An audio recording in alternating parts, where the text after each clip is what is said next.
오늘 함께 나눌 말씀의 제목은 우리 이제 십자가에 대해서 마지막 이 말씀을 나누겠습니다.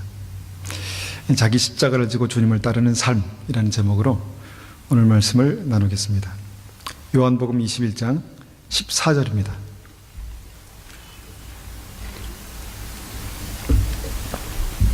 요한복음 21장 14절.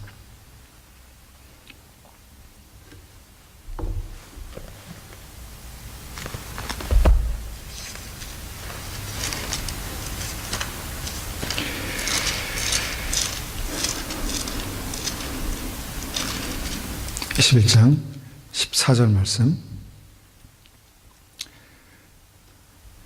14절에서 17절까지 말씀을 제가 쉬운 성경으로 제가 받들겠습니다.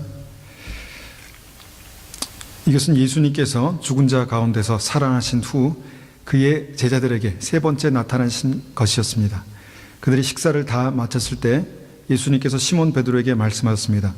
요한의 아들 시몬아, 내가 이 모든 사람들보다 나를 더 사랑하느냐? 베드로가 대답했습니다. 예, 주님, 제가 주님을 사랑한다는 것을 주님께서 아십니다. 예수님께서 말씀하셨습니다. 내 양을 먹여라.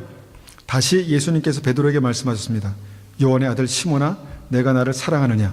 베드로가 대답했습니다. 예, 주님, 제가 주님을 사랑하는 줄을 주님께서 아십니다.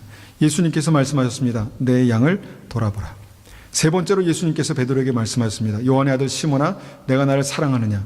예수님께서 자기에게 세 번씩이나 내가 나를 사랑하느냐고 물으셨기 때문에 베드로는 거의 울상이 되었습니다. 그리고 예수님께 대답했습니다. 주님, 주님께서는 모든 것을 아십니다. 제가 주님을 사랑하는 것도 주님께서는 알고 계십니다. 예수님께서 베드로에게 말씀하셨습니다. 내 양을 먹이라.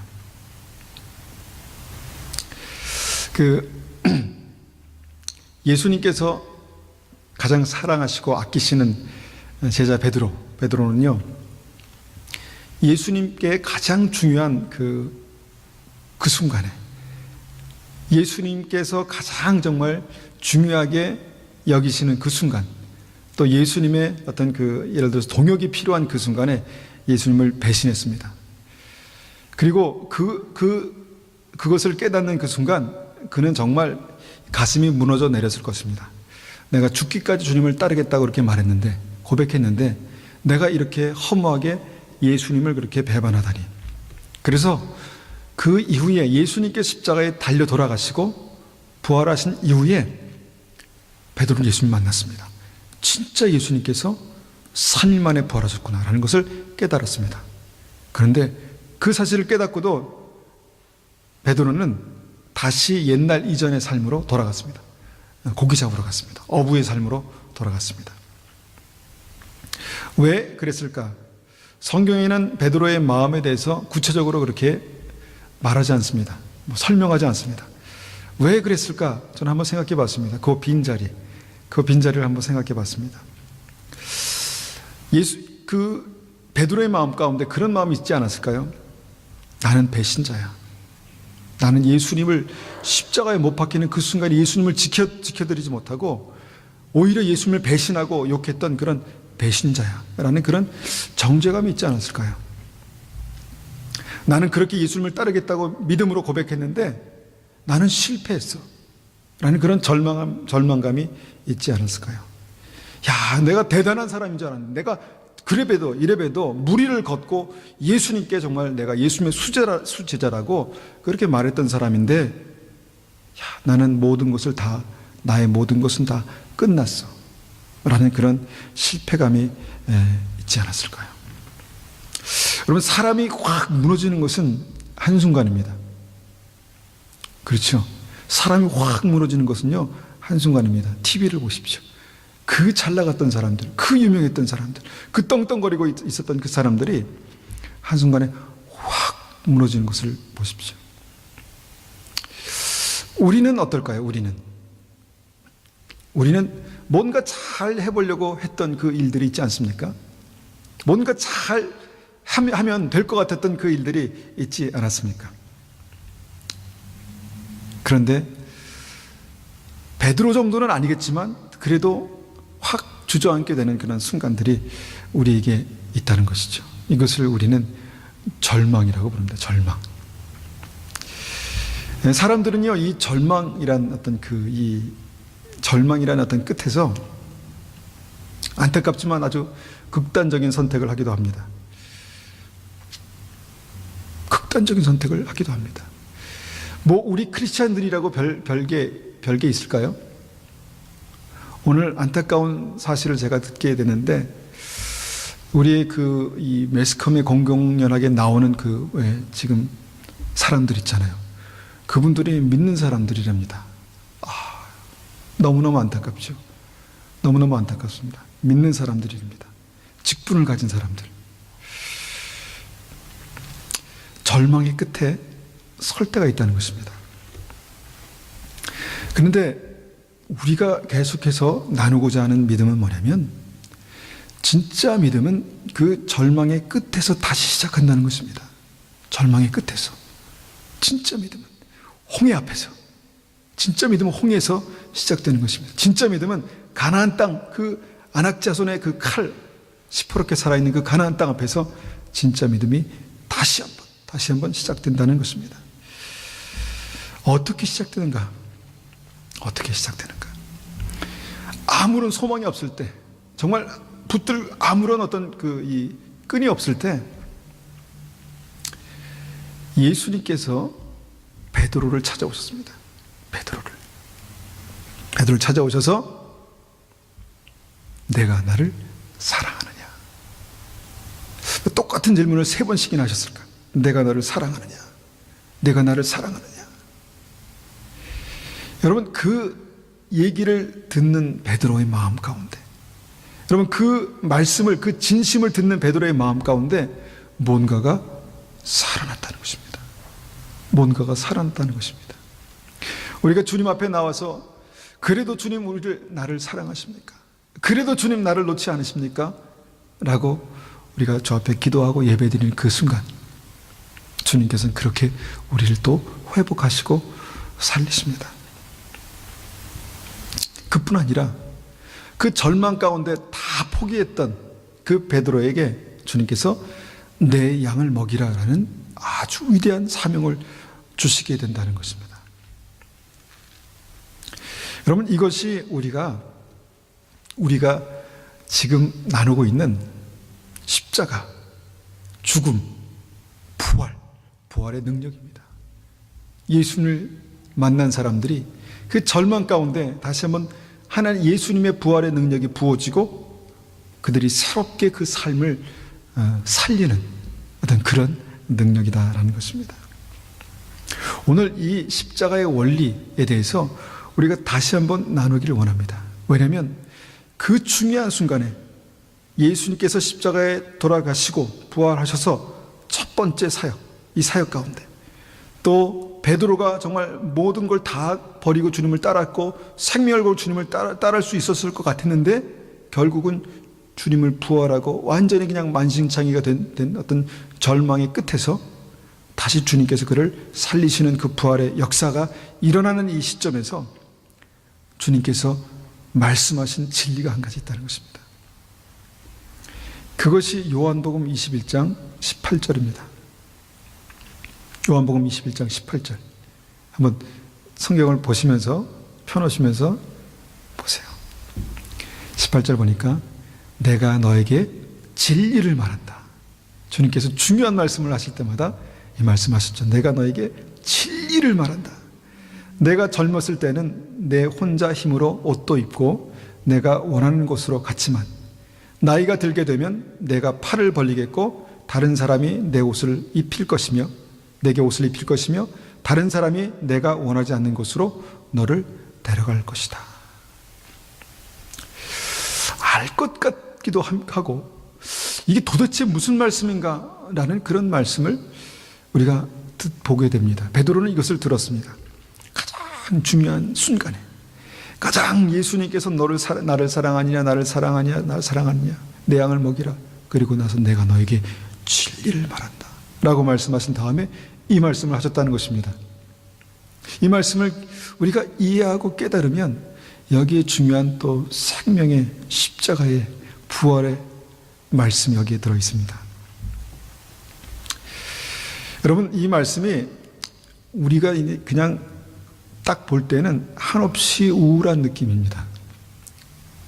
부활을 경험했는데, 살리셨는데, 또 베드로를 그 절망에서 살리셨는데, 주님께서 하신 말씀 자체는 굉장히 우울합니다. 우울 모드. 유유. 그 모드고, 이게 된다는 것입니다. 이 주님 말씀의 핵심은 이것입니다. 베드로야, 앞으로 내가 살아갈 삶은 내 의지대로 내가 원하는 삶이 아니야. 내 삶은 다른 사람의 필요에 의해서 끌려다니는 삶이 될 거야. 그리고 그렇게 끌려다니다가 너는 결국 십자가에 죽게 될 거야.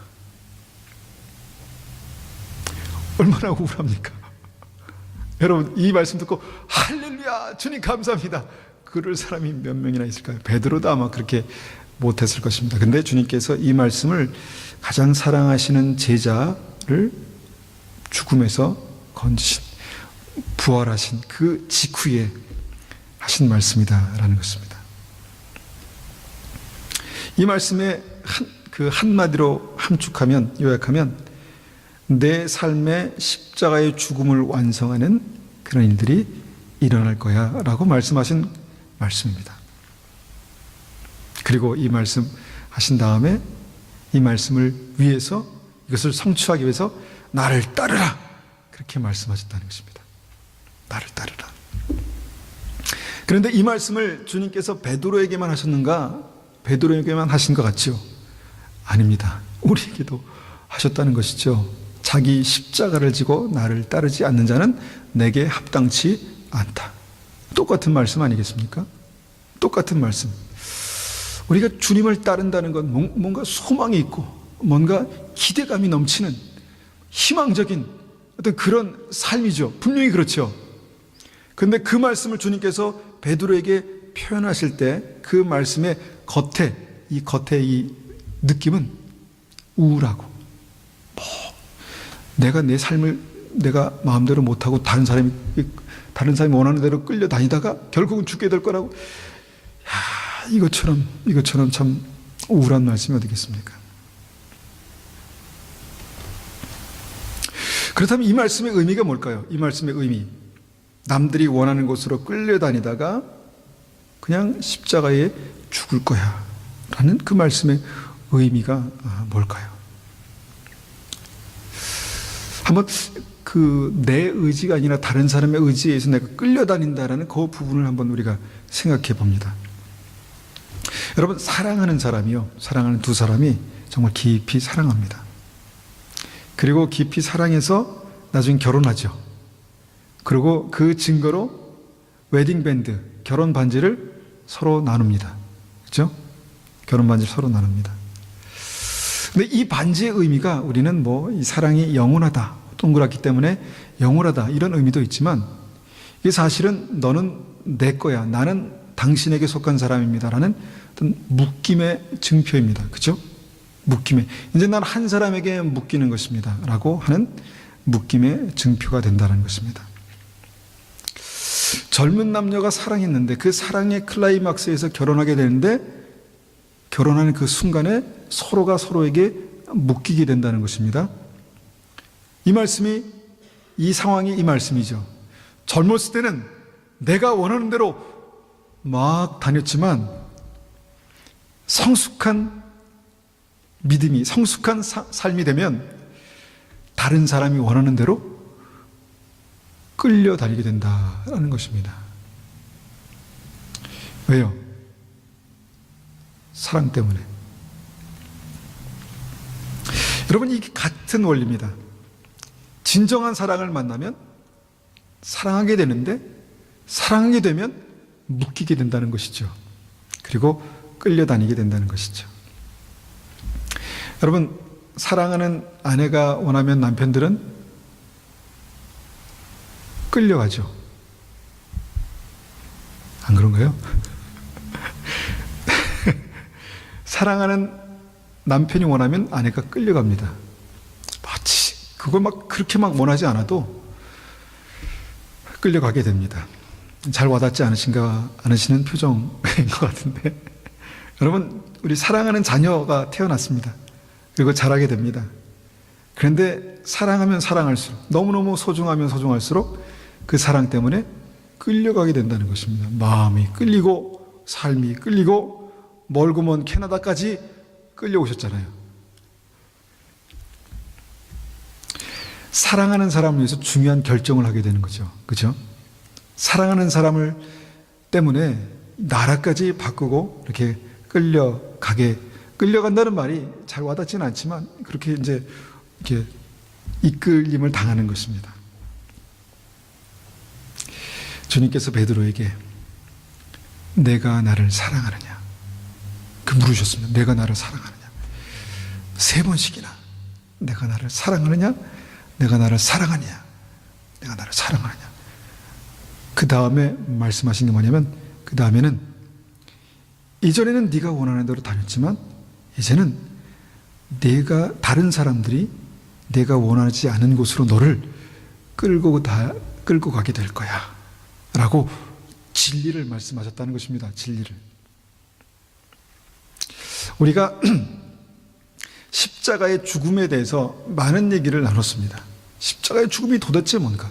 들어도 이게 애매하고 헷갈리고 잘 정의가 되지 않습니다. 여러분, 한 말씀을 그냥 이 말씀을 그 십자가와 십자가의 삶과 연관지어서 한번 실천해 보십시오.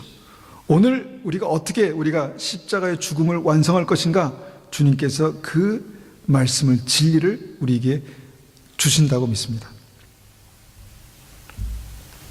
성경은 분명히 부활의 권능, 영원히 살 수 있는 삶, 하나님의 나라는 십자가를 통과한 사람만 누릴 수 있다고 말씀하십니다. 그러니까 십자가가 싫고 이게 이해가 되지 않으면 우리는 도저히 그냥 기독교에 대해서, 하나님에 대해서 지식적으로는 알 수 있는데 경험을 할 수 없다는 것입니다. 부활의 능력을 경험을 할 수가 없다는 것입니다.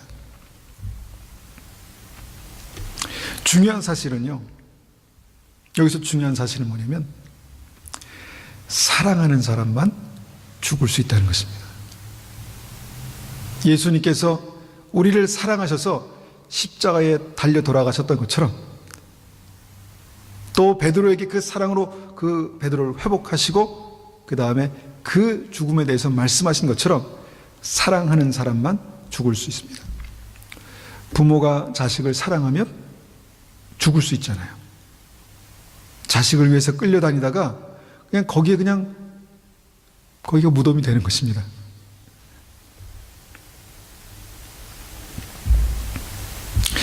하나님의 사랑이 온전히 이루어지는 그 믿음이 뭘까? 바로 이것이 오늘 말씀에서 주님께서 내가 진실로 너에게 이르노니, 내가 진실을 말한다 라고 말씀하신 이 과정입니다. 이 과정.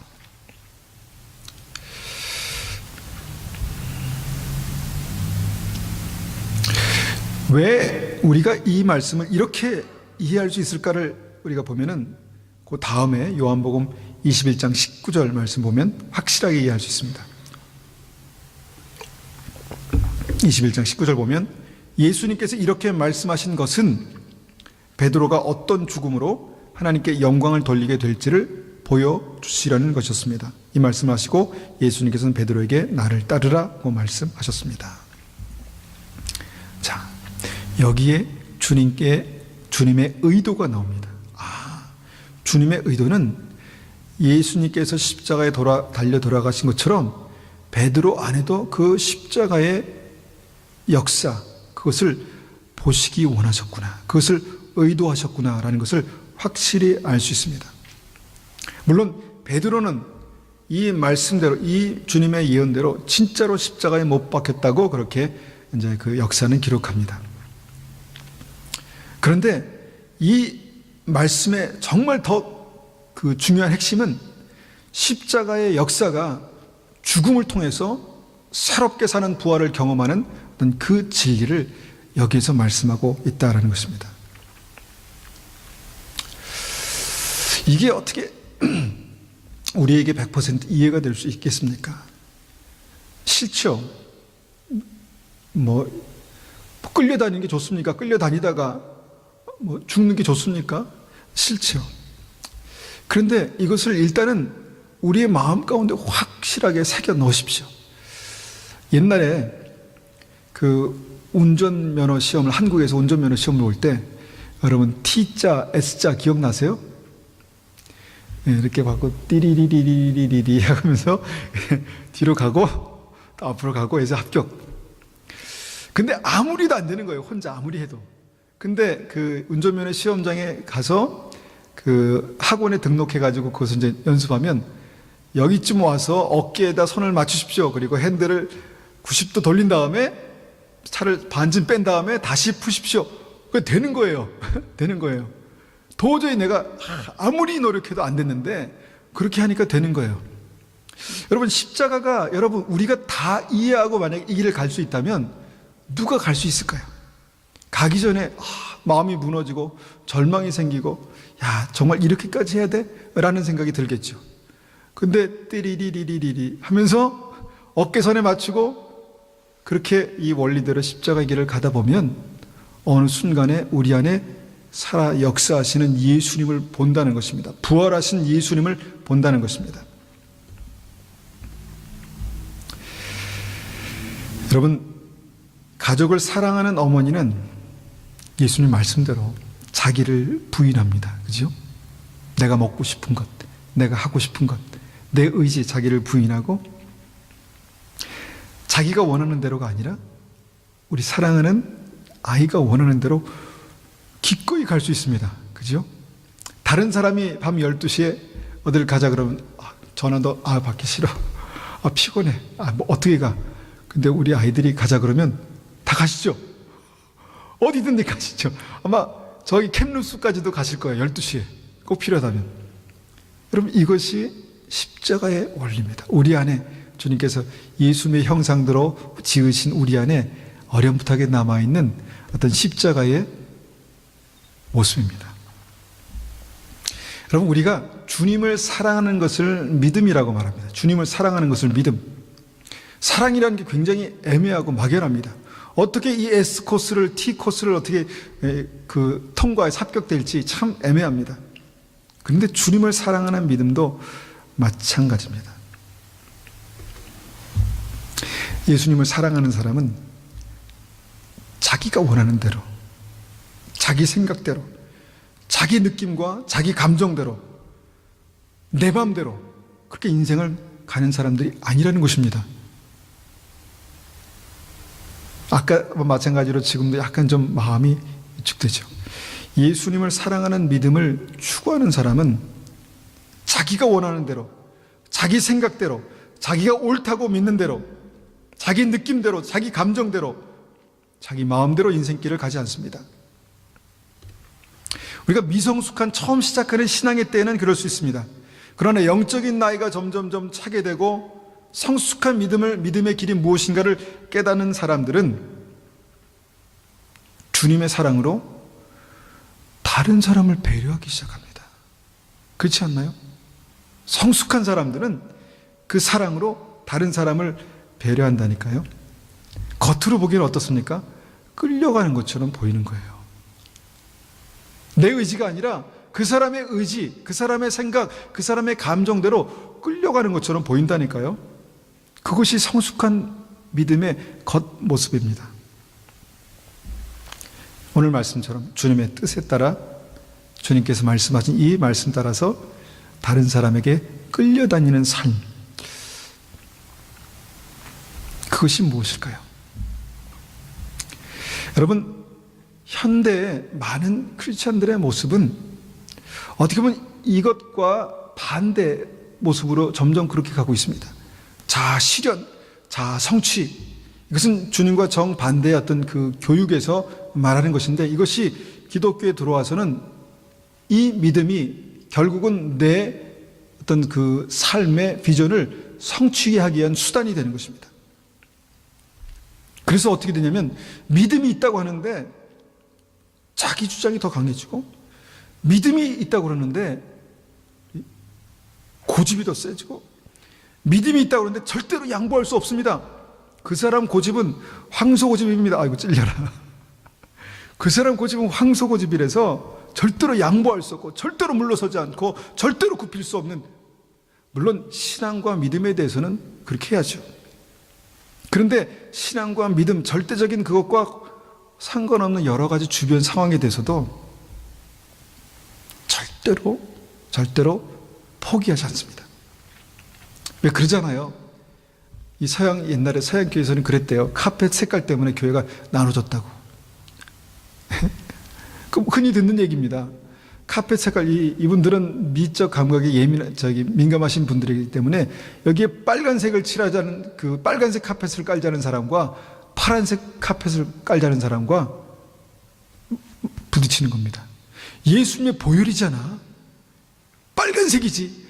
야, 날마다 그 빨간색, 이 안정감이 없잖아. 우리가 편안하게 예배 드릴 수 있는 파란색이 좋잖아. 다 의미가 있어요. 그리고 싸우는 겁니다. 성숙하지 못한 거죠. 그래서 주님께서 이 말씀을 십자가의 길을 걸어야 하는 베드로에게 이 말씀을 하신 것입니다. 내가 너에게 진리를 말한다. 내가 젊었을 때는 내 혼자 힘으로 옷도 입고 내가 원하는 곳으로 갔지만 나이가 들게 되면 내가 팔을 벌리겠고 다른 사람이 내게 옷을 입힐 것이며 다른 사람이 내가 원하지 않는 곳으로 너를 데려갈 것이다. 여러분, 이 말씀을 우리가 한 번 더 좀 깊이 한번 생각해 봅니다. 젊었을 때는 내 마음대로 내가 옷을 입고 내가 원하는 대로 스스로 갔지만 나이가 들게 되면, 성숙한 어떤 믿음의 스테이지가 되게 되면 팔을 벌린답니다. 팔을 벌리겠고 다른 사람이 내게 옷을 입힐 것이며 라고 말합니다. 이 팔을 벌린다라는 게 뭘까요? 딱 이 팔을 벌린다는 걸까요? 그러니까 무방비 상태로 되는 것입니다. 힘을 빼는 것입니다. 힘을 빼고 예수님처럼, 십자가 예수님처럼 힘을 쭉 빼는 것입니다. 그때 다른 사람이 나에게 옷을 입힌다고 말합니다. 여러분, 힘을 빼는 거, 여러분 운동할 때 힘 빼는 게 반이라고 말씀하죠. 그렇지 않나요? 좀 도와주십시오. 운동하시는 분들은 힘을 빼는 게 반이라고 말합니다. 그래야 자세도 교정되고 제대로 이제 될 수 있죠. 그런데 야구도 그렇고 골프도 그렇고 축구도 그렇고 다 그렇죠. 그런데 믿음도 마찬가지입니다. 힘을 빼는 게 반 이상입니다. 힘을 쭉 빼는 것입니다. 주님 앞에 힘을 쭉 빼는 것입니다. 여러분, 힘을 빼는 게 쉽습니까? 어렵습니까? 운동할 때 힘이 안 빠져요. 웬만하면 힘이 안 빠져요. 힘으로 합니다. 힘으로. 웬만하면 안 빠져요. 믿음도 마찬가지입니다. 힘이 안 빠져요. 힘이 안 빠지면 어떻게 되냐면요, 이걸 꽉 쥐고 막 아등바등 이를 갈면서 아등바등 되는 거예요. 내 인생을 꼭 쥐고, 사랑하는 사람들의 인생을 꼭 쥐고, 그 인생이 어디로 가야 될지 내가 너무도 확실하기 때문에 그걸 꼭 쥐고 놓지 않는 거예요. 힘을 못 빼는 거예요. 그런데 영생의 길을 우리가 이렇게 간다면 100% 실패합니다. 힘을 안 빼면요, 주님께서 우리를 인도하실 수가 없어요. 힘을 꽉 주고 있는데요, 그건 아니라고 분명히 믿고 있는데 어떻게 주님께서 인도하시겠습니까? 딱 뒤통수를 때려가지고 힘들다는 것이죠. 여러분, 우리는 그냥 쉽게 주님께 다 맡겼어 그렇게 말합니다. 맡겼어. 그런데 맡긴 다음에 주님께서 말씀만 하시면 조바심이 생깁니다. 주님께서 인도하시지 않으면 조바심이 생깁니다. 이거 어떡하지? 힘이 들어가기 시작하는 것이죠. 힘이 막 잔뜩 들어가가지고. 그러면 주님께서 우리의 인생의 방향과 그 자세를 막 교정하실 수가 없습니다. 여러분, 성숙하지 않은 사람일수록, 여러분 운동 잘 못하는 사람일수록 힘이 빡 들어가가지고 결국은 다치게 되는 것이죠. 성숙하지 않는 믿음일수록 온 삶의 힘이 꽉 들어가 있는 거예요. 꽉 들어가 있는 거예요. 고집세고 아주 고집. 제가 고집세고 쉽게 용서하지 않고 자신의 의로 늘 판단하고 다른 사람들 쉽게 원망을 풀지 않습니다. 믿음의 사람들이 특별히 쉽게 쉽게 원망을 풀지 않습니다. 여러분, 그 삶을 가지고 여러분, 우리도 그렇게 놓지 않을 뿐더러 다른 사람들, 사랑하는 사람들을 꽉 이렇게 쥐고 있다니까요. 그러니까 서로 숨을 못 쉬는 거죠. 서로 숨을 못 쉬는 거죠. 꽉 틀어쥐고 내가 원하는 대로 가야만 합니다. 내가 옳다고 믿는 방향으로 가야만 하는 것이죠. 그런 삶은, 그런 믿음은 실패할 확률이 대단히 높습니다. 대단히 큽니다. 그런데 오늘 말씀은 주님의 사랑 때문에, 주님의 사랑이 회복된 베드로에게 내 힘을 빼고 꽉 붙들었던 두 손을 놓고 그냥 두 팔을 벌리라는 것입니다. 이것이 이제 십자가의 죽음의 시작입니다. 힘을 빼는 것. 이게 이제 자아의 죽음이죠. 무방비 상태로 가는 거예요. 조금 어려울 수 있지만 한번 생각해 보십시오. 이게 뭘까? 이걸 어떻게 적용할 수 있을까? 두 번째는 그때 다른 사람이 내게 옷을 입힌답니다. 다른 사람이 어떤 옷을 입힐까? 내가 죽어져서 힘을 쫙 빼고 있으면 그때 사랑하는 사람들, 사랑해야 될 사람들이 찾아온다는 것이죠. 그래서 자기가 원하는 옷을 입힌답니다. 자기가 원하는 옷을. 여러분, 우리가 그 옷을 입힌다는 거에 대해서 그냥 지나칠 수 있습니다. 그냥 결국은 십자가에 죽는 거구나. 근데 이 방법적인 면에서 힘을 빼고 팔을 벌리면 옷을 입힌다. 이 말씀이 굉장히 중요한 의미를 가지고 있습니다. 여러분, 주님께서 요셉에게 꿈을 주셨습니다. 하나님께서 축복하시겠다는, 하나님께서 인도하시겠다는 놀라운 꿈을 주셨습니다. 그런데 주변에 있는 사람들이 요셉에게 옷을 입히기 시작하죠. 처음에는 그 사랑하는 아버지가 너무너무 사랑하기 때문에 채색 옷을 입히죠. 채색 옷을, 색동 옷을 입힙니다. 색깔이 아주 화려한 옷을 입히죠.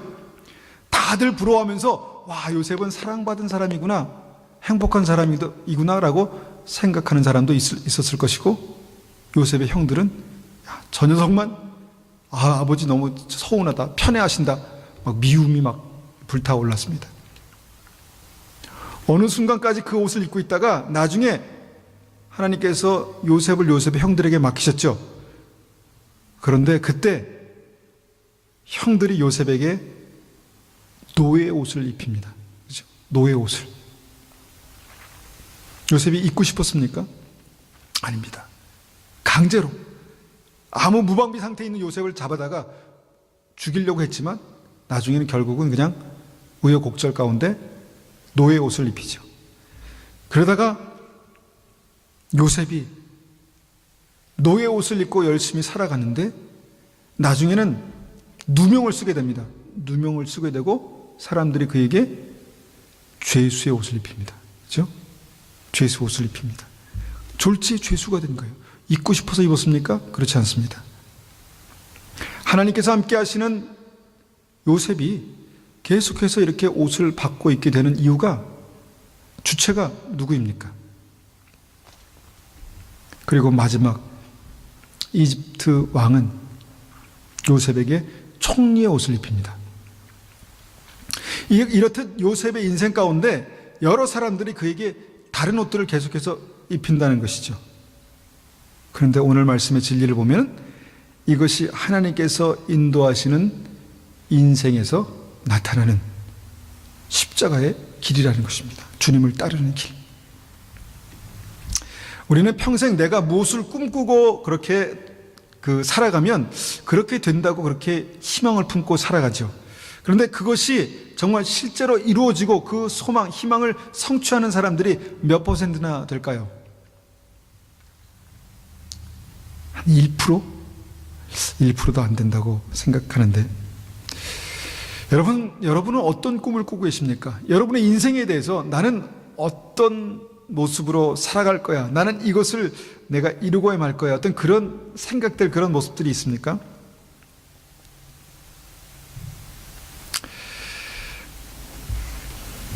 여러분들이 그것을 꿈꾼다면 좋은 것입니다. 그렇지만 제가 이 말씀을 통해서 드릴 수 있는 것은 그렇게 안 될 것입니다. 99% 그렇게 안 될 것입니다. 우리 자녀들에게는 조금 미안한 말이네.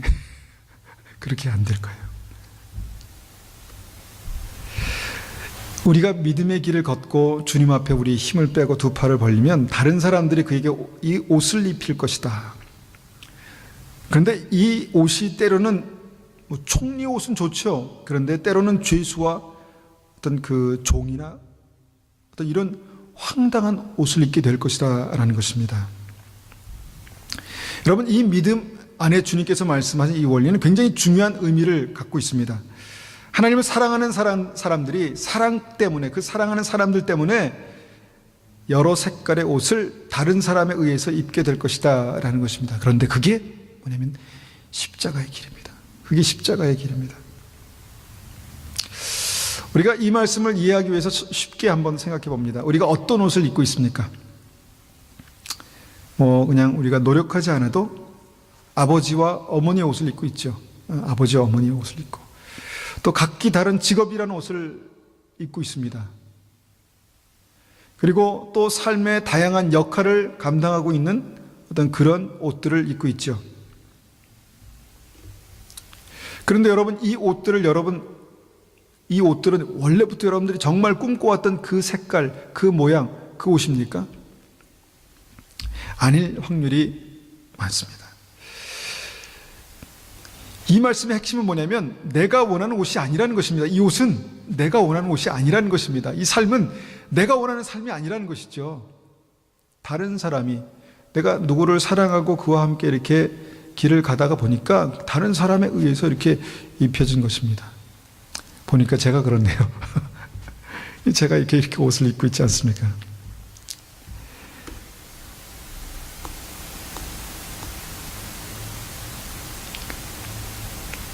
여러분, 대부분의 인생은요, 그렇게 자기가 원하는 대로 가지 않습니다. 그것이 맞는 것입니다. 그것이 옳은 것입니다.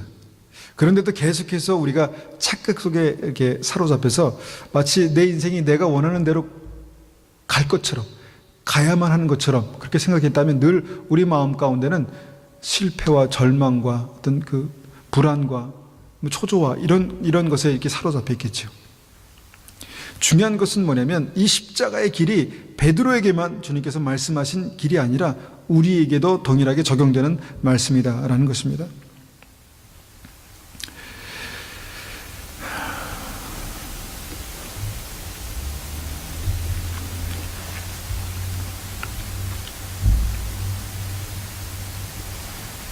여러분, 그렇다면 우리가 이것을 어떻게 받아들여야 되겠습니까?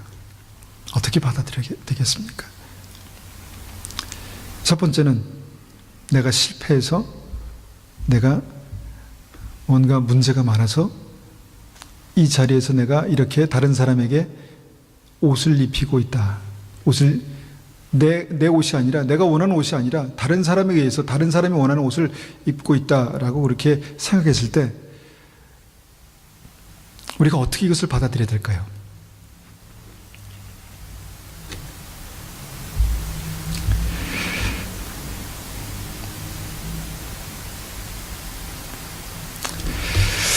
주님께서 이 말씀을 하신 다음에 이제 여기까지가 이제 그 주님의 어떤 그 설명입니다.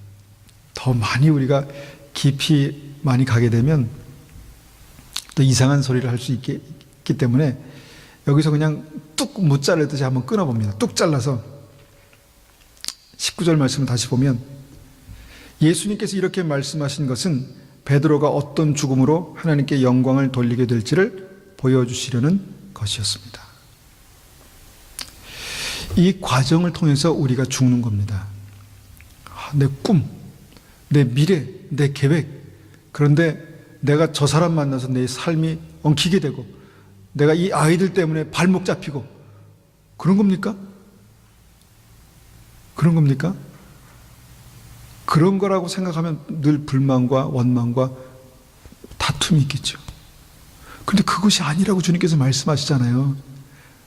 내가 선택한 사랑 때문에 내가 원하지 않는 옷을 입고 내가 원하지 않은 방향으로 가는 것은 주님께서 계획하신 십자가의 길이다라고 주님께서 말씀하신 겁니다. 지금 이 말씀을 하시고 계신 것입니다.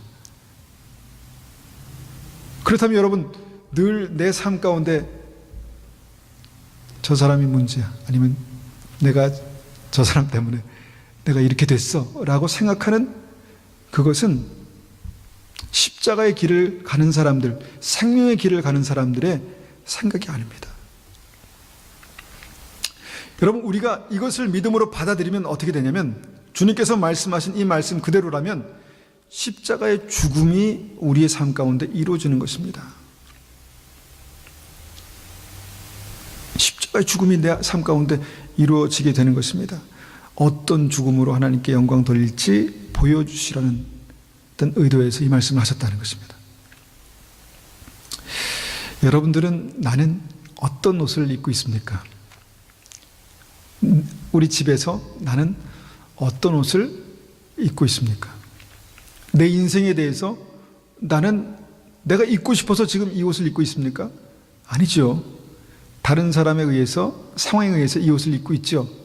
그렇다면 우리의 마음속에 내가 지금 십자가의 길을 가고 있구나라는 것을 첫 번째는 우리가 받아들여야 됩니다. 내가 십자가의 길을 가고 있구나. 그다음 두 번째는 뭐냐면 내가 이 길을 이렇게 가면서 내가 죽겠구나, 죽어야 하는구나 라는 것을 보게 되는 것이죠. 세 번째는 이제 내 삶 가운데, 이렇게 가는 내 삶 가운데 부활의 영광이 나타나겠구나 라는 것을 생각할 수 있습니다. 여러분, 이것이 오늘 우리가 한번 같이 생각해 보고자 하는 그런 말씀입니다. 가장 중요한 순간에 주님께서는 베드로에게 마지막으로 이 말씀을 하셨습니다. 십자가를 지고 예수 그리스도와 함께 죽어지고 주님과 함께 부활하는 것은 굉장히 추상적이고 애매합니다. 그러나 그것은 우리 현실에서 아주 가까운 곳에서 지금 일어나고 있다는 것입니다. 나는 어떻게 하면 이 상황에서 피해볼까, 이 상황에서 벗어날 수 있을까를 늘 고민하고 생각하지만, 여러분, 마음의 태도를, 이 말씀을 통해서 우리가 마음의 태도를 바꿔야 합니다. 내가 이 옷을 입고 있는 것은, 내가 이 죄수의 옷을 입고 있는 것은, 내가 이 종의 옷을 입고 있는 것은 하나님의 섭리구나. 십자가의 길, 생명의 길을 가라고 말씀하신 주님의 섭리구나. 그렇다면 내가 이 길을 믿음으로 가야 되겠구나. 내가 이걸 그냥 억지로 할 수 없어서 불평하면서 원망하면서가 아니라 이 길을 믿음으로 가야 되겠구나. 이 옷을 믿음으로 입어야 되겠구나 라는 것을 여러분 아시라는 겁니다. 이것이 오늘 말씀하신 주님의 십자가, 나를 따르라 말씀하신 그 십자가의 길입니다. 다른 길은 없을까요? 다른 길? 여러분, 생명을 살리는 길은 이 십자가의 길 외에 다른 길은 없습니다. 내가 좀 예를 들어 좀 다른 사람 만났으면, 내가 좀 이렇게 다른 부모 밑에서 태어났으면 여기는 우리 아이들, 내가 좀 다른 환경 가운데 났으면, 그렇지 않습니다. 주님께서 입혀주신 것입니다. 이 옷을 주님께서 다른 사람에 의해서 입혀주신 것입니다. 그리고 그곳에 생명의 십자가, 죽음과 부활의 역사가 나타나는 십자가, 그 길을 주님께서 그렇게 허락하신 것입니다. 주님께서는 그 사람들에게 말씀하십니다.